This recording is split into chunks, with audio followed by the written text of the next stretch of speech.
Hi, got a long one today. This is Melissa. She normally gets a balayage like every 4 to 6 months-ish. It's been a little bit of a while this time, but we're going to do all of her hair again. Melissa's hair absolutely hates to be backcombed. She's got loads of hair, but it's dead fine. So when you backcomb it, it gets like really tangled. So I went for the Airtouch way of doing it today, just so I don't have to rag her around later on and give her a migraine. So I'm just starting at the back, taking the hairdryer to blow out all of the smaller pieces of hair, and then just going in with bleaching 6% to feather it up to give her the blonde underneath. It's really important, this part, because when they tie the hair back or pull it over the shoulder, they don't want to see any big black holes.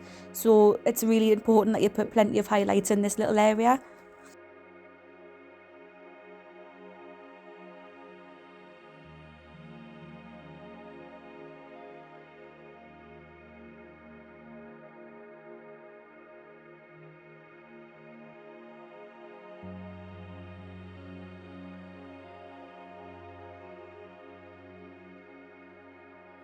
I'm also just picking out all the bits that are already blonde because I don't want to over process them. Last thing she wants is to have any breakage or anything like that. I'm just picking up all the dark pieces, and then if there's any like warm level 7 pieces, and then just leaving the blonde out.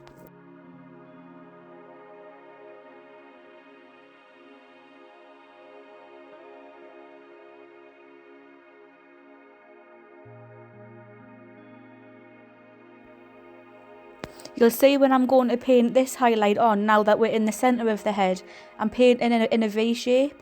That's because you want the highlights to go higher towards our face but lower in the middle, because that's where you want to keep more depth. And then by painting in a V shape, you're not going to have any harsh lines as well, because the last thing you want is to have loads of like harsh blotchy lines everywhere.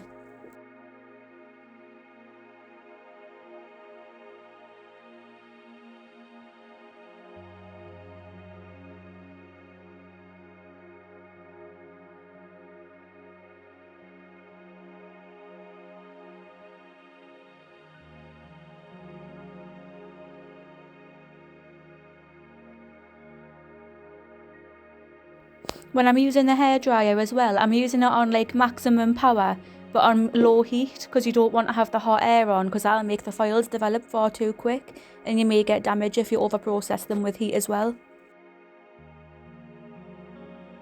Again, just doing me V shapes. I always do V's up the back, and then on the sides you'll see later I do sort of a half a V, so it's slanted upwards towards our face but then lower towards the back, just because when the sun bleaches your hair naturally, it's always more blonde around your face, but it's more darker in the back, so that's what we're trying to mimic. We're trying to make it look as natural as possible.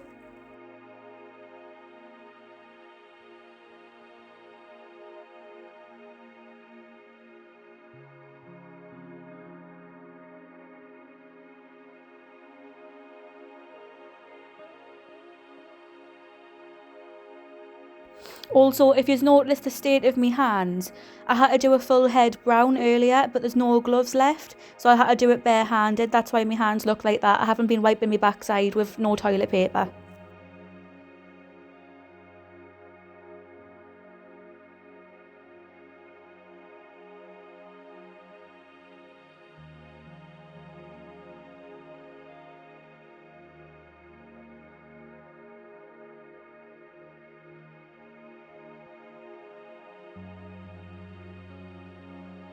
You can really see on this section how much of those like smaller hairs are coming out. Usually when you're back home, that's the hair that'll be getting pushed up. But I just know, on Melissa's sake, it takes her a good half an hour to brush her hair, which is bad for her hair, but it also is really uncomfortable. So this way is just a bit more of a different way of doing it, so it's more comfortable. It does take a bit longer and it is a bit more fiddly, but it's worth it when you haven't got to brush the hair for half an hour at the end.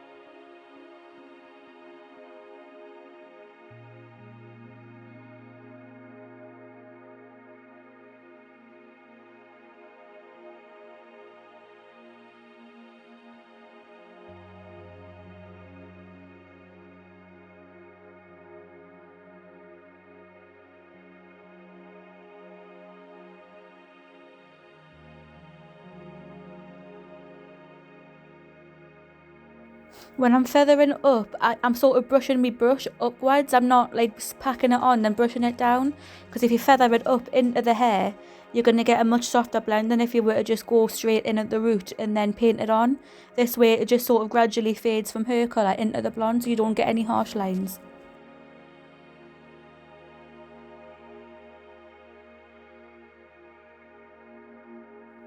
I also fold my foils vertically rather than straight up horizontally, just because when you fold them horizontally you can create lines in the hair, because if you fold it quite harsh, it can take the bleach off where you folded it, and then you could have like a warm band.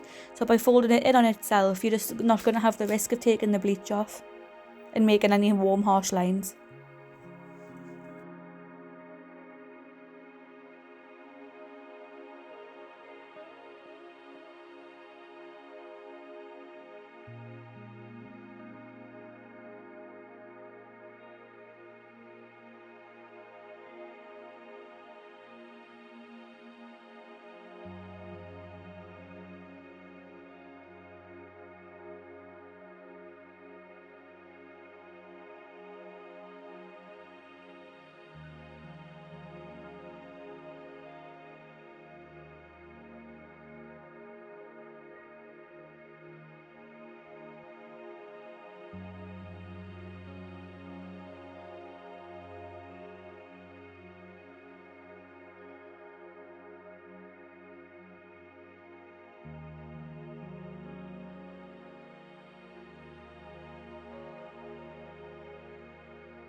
So I'm right at the top now, and you might have noticed I haven't left any hair in between these two foils. That's just because I always like to pack the foils in either around the hairline, on the crown and around the parting, just because that's where, when she looks in the mirror, that's where she's going to see the most blonde. It's about smarter placement. You don't have to pack them in underneath because they're never going to see that, and obviously unless they want to be full head, like highlights. But with balayage, you just need to really focus on your placement around the hairline, around the parting and around the crown. So when it's pulled over her shoulders, she's wearing it in a ponytail, or when she's looking at herself in the mirror, all she's going to be able to see is that blonde. And you can see here I'm just picking up all the darker, warmer pieces and painting that on, and just leaving the bits that are a bit lighter out. What I've done here as well is when I've had barely any bleach left on my brush, I've just taken it through the ends just to kick up some of that warmth, but not enough to saturate it, so she can get a bit of a kick without it being too powerful for her. Coming around her hairline now. On Mel, I've taken thickish sections just because I know from experience that Mel has a lot of baby hair. So when I take the hairdryer on, pretty much 50 to 75% is going to come out anyway. So if I do it too thin, you're not really going to have like a visible highlight around the hairline. So I've done it a bit thick, and now I'm just going on and really saturating that in to make sure it's as bright as possible. I've also gone like just around her hairline, I'm not going straight up. By doing it this way, when she pulls her hair back, you're not going to have any stripes where that blonde is because all of her hairline's been done. Just makes it look a bit softer when she wears it back.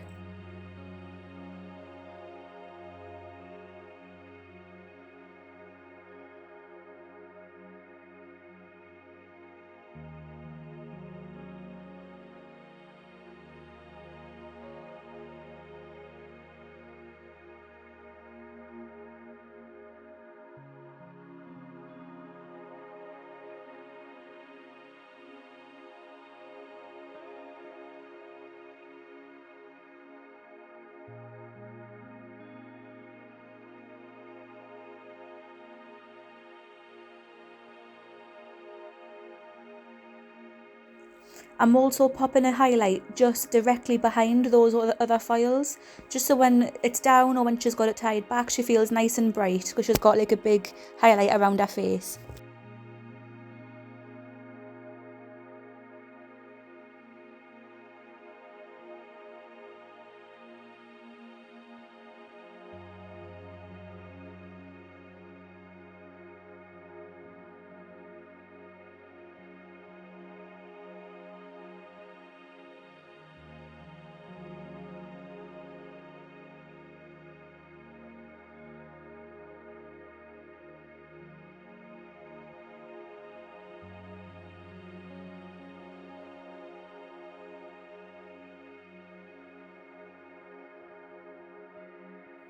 And you can see the way I'm painting it on now. I'm painting it up higher towards her face, but a bit lower towards the back, just so we're putting as much brightness around the face as possible.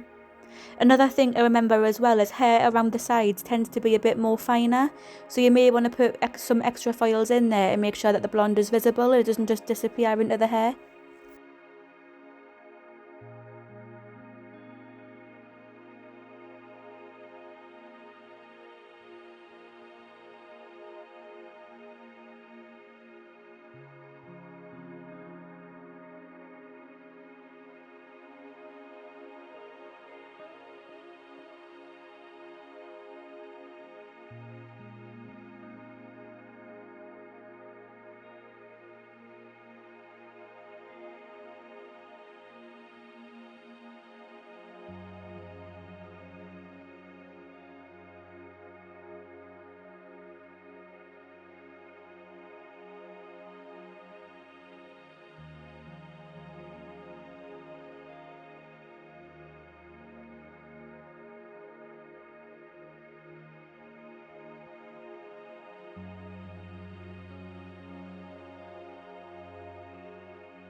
And again, for the last 2 files on the parting, I haven't left any hair in between. I've just popped 2 in back to back.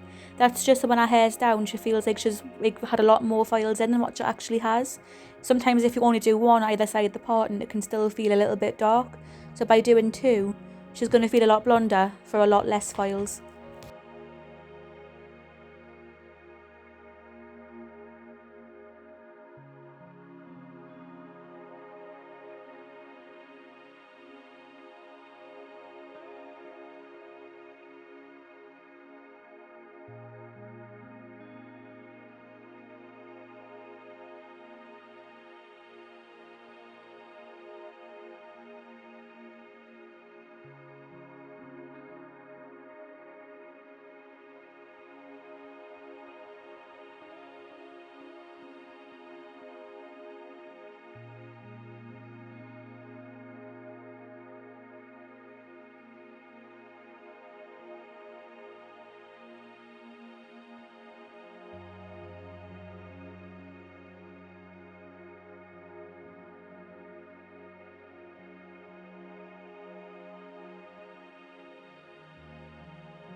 Saturation is also one of the most important parts about getting a really good lift. You can see when I'm putting the bleach on, like I'm putting it on probably a bit too much, like I'm putting it on really thick. That's just so the bleach can't dry out and it can't cause like orangey or blotchy bits or anything like that. You can't really see the hair, all you can see is blue, which just means it's going to get as much lift as possible. And the finer your sections are, the more lift you're going to get as well, because you'll be able to fully saturate it so it'll get even brighter. Sometimes with finer sections though, you're probably going to have to add more files in, because if you scatter really fine ones in, it's going to be very, very subtle, which is fine if that's the look you're going for, but if you want it to be a bit more bright and a bit more blonder, do finer files for better lift, but do more of them, so that way you get like good lift, but it's not going to disappear into the hair and still look too dark.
And once again, I'm just not leaving any hair out in between the last 2 foils.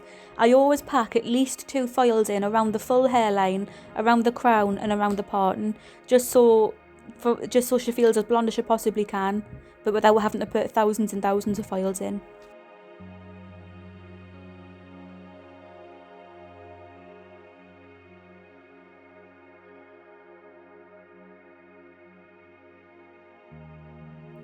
And this is the raw lift. Mel's hair always lifts really yellowy, and she is pregnant at the moment as well, which can also make the hair lift warmer. So what I did here is I mixed up a level 912 and a little bit of a level 812 just to really cool down all those yellowy tones. It went a really lovely colour. Normally it goes like a really bright golden blonde, but this time it was more of an ash. So she'll get a little bit longer out of it, which is good when you're expecting, because you can't always be in the salon getting your hair done all the time. So it'll just last her a little bit longer.